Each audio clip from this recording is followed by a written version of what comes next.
भगवान भोलेनाथ की कांति कैसी है। चांदी के पर्वत के समान भगवान भोलेनाथ की कांति है। अपने मस्तक पर चंद्रमा का मुकुट धारण करके भगवान भोलेनाथ बताना चाहते हैं। देखिए भगवान भोलेनाथ दूज का चंद्रमा धारण करते हैं। तो ये भगवान भोलेनाथ दूज का चंद्रमा धारण करते, इसका कारण क्या है?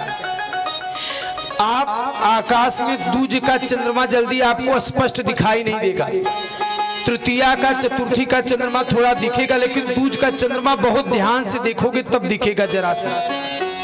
कहने का मतलब भगवान भोलेनाथ बताना चाहते हैं कि किसी का थोड़ा भी सद्गुण हो तो उसको ग्रहण कर लेना चाहिए।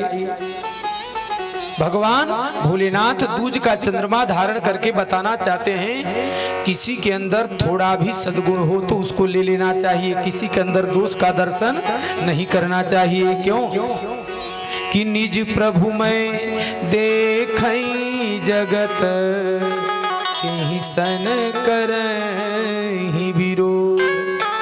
हमारी दृष्टि तो कैसी होनी चाहिए?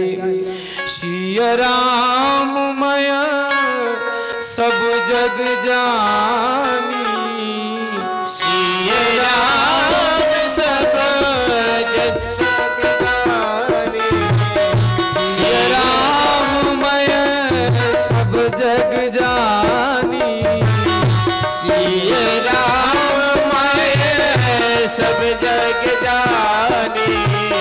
करहूँ प्रणाम जोड़े जुग पानी, करहु प्रणाम जोरी जुग पानी।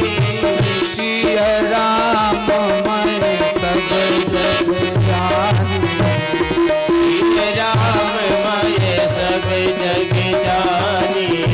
करहूँ प्रणाम जोड़ी जुग पानी। करहु प्रणाम जोरी जुग पानी। हमारी दृष्टि, आपकी दृष्टि, भक्तों और साधकों की दृष्टि तो ऐसी होनी चाहिए कि जहां देखता हूं वहां तू ही तू है और तेरे सिवा और कुछ नहीं है।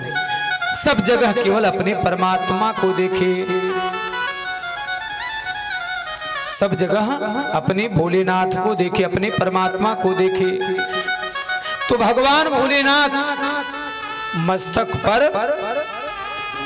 दूज का चंद्रमा धारण करके बताना चाहते हैं कि हमें कभी किसी के अंदर दोष नहीं देखना चाहिए, हमेशा भगवत दर्शन करना चाहिए। सबके अंदर अपने भगवान का दर्शन करना चाहिए।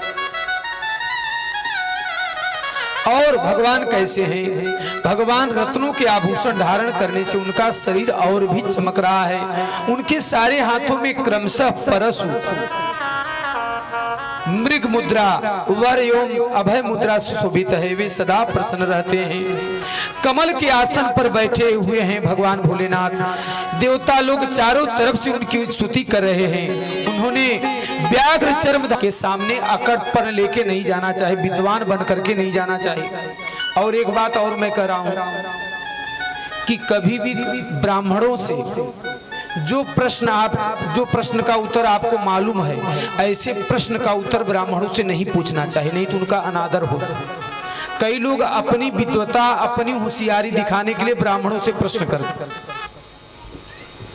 ये सब के लिए है, केवल यहाँ श्रोताओं के लिए नहीं। जितने लोग YouTube के माध्यम से सुनेंगे कथा, उन सबसे निवेदन है, यदि आप ब्राह्मणों को नीचा दिखाने के लिए उनसे प्रश्न करोगे तो आपका पहले किया हुआ जितना तपस्या पुण्य है सब नष्ट हो जाएगा। आप जिज्ञासु बनकर के प्रश्न करिए, इसके लिए मनाही नहीं है, लेकिन जिस प्रश्न का उत्तर आपको मालूम है उस प्रश्न का उत्तर भी यदि आप ब्राह्मणों से लेने के लिए आप तर्क वितर्क करेंगे तो उससे आपका पुण्य नष्ट हो जाएगा।